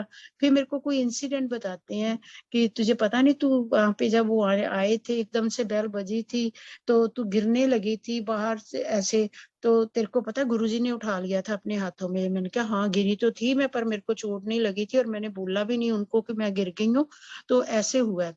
तो कहते तुझे याद है ना, तो गुरुजी ही बचाने वाले थे। मैंने कहा हाँ हो सकता है ऐसे भी हो। तो फिर मेरे को थोड़ा विश्वास हुआ कि हाँ हो सकता है कि, फिर उसी समय आके कहता है कि क्या भोग लगाओ। जब मैं कहते ले तेरे को तो सेवा मिल गई, मैं तो इतने सालों से हूँ यहाँ पे, मेरे को तो नहीं किसी ने कहा गुरुजी को भोग लगाओ, ये कितनी अच्छी सेवा मिली है। मतलब कि मैं उस ड्रीम में, मुझे नहीं पता, मैंने भोग भी नहीं लगाया, मैं फटाफट एकदम से जैसे ही उठती हूँ, सुबह के 4 बजे होते हैं, तो वहां पे इंडिया में तो अभी कोई सत्संग चल रहा होता था, वहां शाम को होता था। तो मैं एकदम से ना वो हमेशा सुनती होती थी सुबह उठ के, तो उसी समय मेरा पूरी बॉडी में स्वेटिंग हो रखी है। तो जैसे ही मैंने वो सत्संग सुना तो उसमें वो चल रहा था, बहुत जन्म बिछड़े थे माधो अब जन्म तुम्हारे लेके। तो मैं हमेशा ये कहती थी कि ये जो शब्द है ना मेरा क्लोज टू हार्ट है, और मैं इसको सुनती हूँ तो मेरे को बहुत बहुत बहुत ज्यादा पीस मिलती है। तो अब ये जो हमारा बाकी जन्म बचा है, तो वैसे ही मेरे ये गुरुजी के लिए ही है, मैं उनका ही गुणगान गाना चाहूंगी और उनके ही शरण शरण में रहना चाहूंगी। जब जाऊंगी भी तब भी मेरे को भी गुरुजी लेके जाएं, अपने पास ही लेके जाएं। तो इस तरह से फिर next 31st, that was 25th मई मेरी यूनिवर्सिटी का डे था। 31st मई को गुरुजी का समाधि दिवस है, और आप मानोगे नहीं, वहां भी मुझे, मैंने किसी को ये बात नहीं बताई थी, तो वहां भी मेरे को ये दाल की सेवा मिली, वही येलो दाल जो मैं नहीं बना पाई थी वहां पे, तो गुरुजी ने प्रैक्टिकल करके मेरे को दिखाया कि नहीं तूने बनानी है। तो आंटी ने मेरे को ये सेवा दी, और जैसे ही मैं उस सत्संग में जाती हूँ माथा टेकती, फिर मैंने जब मेरे को दाल की सेवा मिली, मैंने उनको अपना सारा ये ड्रीम बताया। जब मैं उनके घर गई सत्संग वाले दिन, और जब मैं मत्था टेक रही हूँ, सेम शब्द लग रहा है, और वो आंटी मेरी तरफ देख रही है और मैं उनकी तरफ देख रही हूँ, कि ये तो वही बात हो गई कि सेम शब्द भी लग रहा है। जबकि मैं थोड़ा 5-10 मिनट लेट हो गई थी वहां पहुंचने में, तो नहीं तो यूजली हम लोग पूरे टाइम पे जल्दी जाते हैं कि सत्संग शुरू हो, गुरुजी के आने से पहले ही जाते हैं। तो वो सेम शब्द मेरे को गुरुजी ने वो भी प्रैक्टिकल करके दिखाया कि नहीं, सोल्स होती हैं, सोल्स आती हैं, हमको हील करने के लिए आती हैं। तो अब ये मैं क्या बोलूं अब जब से ये मैंने बुक शुरू की है सुननी, या सोनिया आंटी जब इसको डिस्क्राइब करती हैं, एलेबोरेट करती हैं, तो उस समय मुझे ये सारा जो डॉट टू डॉट कनेक्ट, मतलब कि जो ना अपने अपने ड्रीम्स के साथ मेरे को कनेक्शन होता है। मेरे को कभी कोई ड्रीम नहीं याद रहता, पर जिंदगी में कहते हैं ना कि कुछ ऐसी बातें हो जाती है, कोई अनहोनी होती है वो भी नहीं भूलती, अच्छी बातें वो भी नहीं। पर ये वाले ड्रीम मेरे को आज भी कोई कहे ना, मेरे को 1 to 1 एक एक स्टेप अभी भी याद है। और मैं ज्यादा बिलीव नहीं करती थी सोल्स में, मैं नहीं करती थी, मैं कहती ऐसे बंदा चला जाता है तो क्या है, वो कोई इस दुनिया में थोड़ी है अब। हम, ये तो हमारे सबकॉन्शियस माइंड की बात है कि हम सोचते हैं कि हाँ होगा कोई ऐसे, हमारे लव्ड वंस हैं या कुछ भी है। तो लेकिन नहीं, वो होते हैं, वो आपको हील करने के लिए आते हैं। या जब भी आप कभी कष्ट में होते हो, जब आप उनको याद करते हो, और हमेशा मेडिटेशन में जब होते हो, तो उस समय भी वो आपको हील करने आते हैं। ऐसे मेरी ग्रैंड डॉटर हुई, उस दिन भी मेरे अंकल मेरे मॉर्निंग में मेरी ड्रीम में आते हैं, तो मैं एकदम से मतलब कि हो जाती, तो शाम को मेरी वो कहते कि मैं आ रहा हूँ, मैं आ रहा हूँ, ऐसे मेरे को ड्रीम में आते हैं, तो उसी शाम को मेरी ग्रैंड डॉटर पैदा होती है। तो मैं क्यों ना कहूँ कि ये हमारी जब जो भी हम जिनको हमारे बच्चे हैं या हमारे बड़े हैं जो हमारे साथ प्यार करते हैं, जब ये हमें छोड़ के चले जाते हैं, still they are connected with us. अगर सिर्फ यही बात है, हम उनको अपनी अच्छी यादों में याद रखें और वो जरूर हमारे पास आएंगे। वो हमें भी देख के दुखी होते हैं और हमें तो दुख होता ही है कि वो हमें छोड़ के चले गए हैं, लेकिन फिर भी मैं संगत जी में हाथ जोड़ के आप सबको यही कहूंगी कि मैंने भी कष्ट बहुत झेले हैं, लेकिन फिर भी भगवान से विश्वास नहीं उठाना। आपने हमेशा अपने गुरु को, जिसको भी मानते हो, मैं तो गुरु जी के लिए, अब मेरे लिए तो संगत ही मेरा परिवार है, संगत ही मेरा सब कुछ है। और मैं बता नहीं सकती, मैंने अपने जाते जाते अपने अंकल को ये कहा था कि गुरु जी आपको लेने आए हुए हैं और मैं आपकी सारी रिस्पॉन्सिबिलिटी मैं अपने ऊपर लेती हूँ। जो आप जो सोचते थे बच्चों की शादी करूंगी या बच्चों को पढ़ाऊंगी, बेटा अभी पढ़ रहा है, कॉलेज स्टार्ट किया उसने, तो मैं सारी रिस्पॉन्सिबिलिटी अपने ऊपर लेती हूँ। पर आप गुरुजी के पास जा रहे हो, गुरुजी आपको लेके लाए, मेरे को साक्षात दिख रहे थे। और मैं कैसे कहूँ कि वो आप कहाँ जा रहे हो, अच्छी जगह पे जा रहे हो। और ओम नमो शिवाय करते हुए मेरे अंकल ने अपनी आंखें बंद की, सब कुछ किया। उसके बाद बेटी की जब मैंने साल के बाद मैंने शादी की, मैं बता नहीं सकती हूँ, यहाँ संगत ने जो रौनक लगाई, जो मतलब कि ऐसे लग ही नहीं रहा था कि मैं अकेली हूँ। और मेरे बच्चे की शादी हो गई और सब कुछ आगे, उसके अब 2 ग्रैंड डॉटर्स मेरी हो गई हैं। तो thank you Guruji for everything. वो अच्छे मौकों के लिए भी, और जो मेरे साथ बुरा हुआ है वो शायद मेरे कोई बैड कर्मास होंगे कि मुझे या मेरी फैमिली को वो भुगतने होंगे। तो क्योंकि गुरुजी सारे कष्ट तो ले लेते हैं अपने ऊपर, लेकिन कुछ कष्ट जो है हमें भुगतने पड़ते हैं। तो शायद वो मेरे बहुत बड़े कोई पिछले जन्म के कोई ऐसे बैड कर्मास रहे होंगे कि जो कहते हैं ना कि वो एक सुई की नोक जैसा बना देते हैं कष्ट को, जब कोई किसी भगवान की शरण में होते हो। तो thank you Guruji, thank you for everything, thank you Sonia aunty. I don't know मैं जस्टिस कर पाई हूँ बुक के साथ के नहीं कर पाई हूँ, मुझे नहीं पता।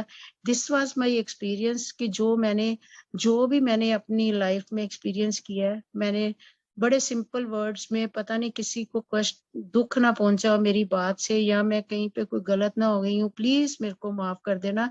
और thank you Shilpi aunty, Ekta aunty. तो you guys are very very close to my heart कि कभी भी आपने मेरे को ऐसे वो लो डाउन नहीं होने दिया। मेरे को बहुत इंस्पिरेशन आप लोगों से भी मिलती है। और मैं पता नहीं आज मैं जी रही हूँ तो अपनी सिर्फ संगत फैमिली के कारण ही इस लाइफ में जी रही हूँ। और आगे भी मेरे को पता है कि आप लोगों की सपोर्ट मेरे को रहेगी। और मेरी इस एक्सपीरियंस से किसी को कोई फायदा पहुंच रहा है तो मैं अपने आप को बहुत धन्य मानूंगी और बहुत गुरुजी का शुक्रिया करती हूँ जिन्होंने मेरे को इस लाइफ में अपनी शरण में लिया और मेरे को इतनी हिम्मत बख्शी, इतना साहस दिया कि मैं हर मुश्किल से अपने आप को बाहर निकाल पाऊं। और मैं बड़ी हैप्पी लाइफ जी रही हूँ। मेरे को अब कुछ भी नहीं लगता कि ऐसे कि दुख आता है तो ठीक है, आएगा, रात आएगी तो दिन भी आएगा। अगर अंधेरा है तो सूरज भी निकलेगा, रोशनी आएगी। तो हर एक की लाइफ में ही ऐसा होता है। कोई इस इंसान इस दुनिया में आता है, ऐसा नहीं है कि वो हमेशा सुखी है, हमेशा ही उसको सुख ही बरसते हैं। किसी के पास पैसा होता है, हेल्थ नहीं होती, हेल्थ होती है, पैसा होता है तो औलाद नहीं होती है। तो कुछ ना कुछ तो दुख हर इस लाइफ में आके हमें भुगतना ही पड़ेगा। So with folded hands I am so much thankful to all the sangat members जिन्होंने मेरी इस, जो कहते हैं ना कि क्या कहते हैं, मेरे इस एक्सपीरियंस को सुना है। बड़ी इतनी देर से पता नहीं मैं क्या क्या बोल गई हूँ, मुझे भी नहीं पता चल रहा मैंने क्या बीच में छोड़ दिया है बोलना, मतलब कि मैं कंटिन्यूअसली बोलती जा रही हूँ। आई डोंट नो किसको हील हुआ है किसको नहीं। Thank you so much, thank you Sonia aunty, thank you Shilpi aunty, thank you so much, शुक्राना गुरुजी, और thank you Ekta aunty for giving me this platform to share my satsang. Jai Guru Ji, Shukrana Guru Ji. जय गुरु जी। बहुत बहुत बहुत धन्यवाद अंजना जी। your epitome of strength, patience and courage. कोई हताश होकर बिखर जाता है, कोई हताश होकर निखर जाता है। जूझती रही, बिखरती रही, कुछ इस तरह से जिंदगी निखरती रही। तो जो आपने बहुत बड़ी बात कही सत्संग के शुरुआत में कि दुख सुख में एक समान रहना चाहिए, कि हर कोई नहीं कह सकता। soul has to be really really evolved to say that. और जो इंसान छोटी छोटी चीजों पे रोते रहते हैं ना, ये नहीं मिला, वो नहीं मिला, तो जिनके ऊपर दुखों के पहाड़ आते हैं ना, तो उनसे बात करके देखिए, तब आपको पता चलेगा कि क्या असली चीज मांगने वाली है। वो इतने दुख को देखकर भी शुक्राना उनके लबों से नहीं जाता है। और आपके सत्संग से जो किताब डिवाइन बुक जो गुरुजी हमें दोबारा से पढ़वा रहे हैं, इसी के लिए। और बिल्कुल आपने ठीक कहा कि वो स्पिरिट वर्ल्ड के लिए हमें तैयार कर रहे हैं।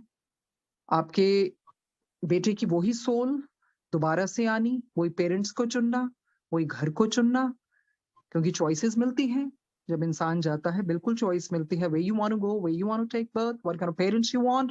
तो उन्होंने फिर आपको चुना और उन्होंने अपने पिता की जान बचाई, तो आपकी सोल, उसकी सोल ही एंजेलिक सोल। और वाकई में जो हमारे नियर एंड डियर वंस जाते हैं, जो गुरुजी ने कल भी हमें पढ़वाया था परिजन, वो हमें ऊपर से देखते हैं, दे वॉच ओवर अस, जिस तरह से आपके मदर इन लॉ देखते रहे। और ऊपर के जैसे कितना स्पिरिट वर्ल्ड में हमने पढ़े थे 7th realms हैं, पर जो गुरुजी का लोक है, I guess it's beyond 7 realms, it's the most beautiful one. और वहां आपके हस्बैंड हैं और आपके एनिवर्सरी पे गुरुजी का आपको मिलवाना, उनके साथ उस लोक पे लेके जाना, बहुत बड़ी बात है। आपके सत्संग से इतनों की हिम्मत बंधी है कि वाकई में इतने दुखों के आने के बाद भी फिर भी इंसान शुक्राना ही बोलता रहे। और एक्सेप्टेंस, यही तो सरेंडर है, कि जो गुरुजी करते हैं उसको आप ग्रेसफुली एक्सेप्ट करें विदाउट कंप्लेनिंग। और आपने लाइफ में कभी कंप्लेन नहीं किया। So that is such a big message for all of us, कि वाकई में ये जर्नी से बहुत कुछ सीखने वाला है। छोटी छोटी चीजों पे नहीं रोना चाहिए। दुख सुख एक समान को लेना वही ले सकता है जिसकी सोल इवॉल्व हो जाती है। और गुरुजी की बहुत बहुत कृपा है आपके ऊपर। तो फिर भी आपको इतना कुछ सहने के बावजूद भी आपको इतनी स्ट्रेंथ मिली। और आपने बोला दिन के बाद रात के बाद दिन, और यह दुख सुख पार्ट ऑफ लाइफ है। बट यस, शुक्राना करते हैं। और आपने एक बहुत बड़ी बात कही, जो मर्जी हो जाए, जो मर्जी हो जाए, तेरा मंगल हो या मंगल तू सोचे, तेरा मंगल ही है। विश्वास नहीं छोड़ना अपने गुरु पे, सबसे बड़ी चीज है। डामाडोल हो जाते हैं इंसान, थोड़ी सी भी चीज आती है, और जब दुखों का पहाड़ भी आ जाए फिर भी इंसान ना हिले ना, तो वो असली गुरु का प्यारा कहलाता है। बहुत बहुत बहुत कुछ सीखने को मिला है। अंजना जी, thank you so very much. I'm falling short of words. I want to thank you immensely for coming, and I want to thank you Guruji for sending Anjana ji. और कोई शब्द नहीं है, निशब्द हो जाते हैं कई बार। तो संगत जी बहुत बहुत शुक्रिया जुड़ने के लिए, और अंजना जी का सभी संगत की तरफ से तहे दिल से शुक्रिया, अपनी ये इतनी सोलफुल जर्नी को हमारे साथ शेयर करने के लिए, जो हमें भी बहुत हिम्मत देता है। और इस किताब का आपने बार बार जिक्र किया, वाकई तभी तो गुरुजी दोबारा से पढ़वा रहे हैं। हर शब्द वही निकलवाते हैं जिस तरह से पढ़वाना चाहते हैं। और this book is a living experience. It really helps in healing. So it's divine request that everybody should read it. So thank you Anjana ji. Thank you Guruji. Thank you Sangat ji. आप आज्ञा ले सकते हैं। Thank you. Thank you, शुक्राना गुरु जी।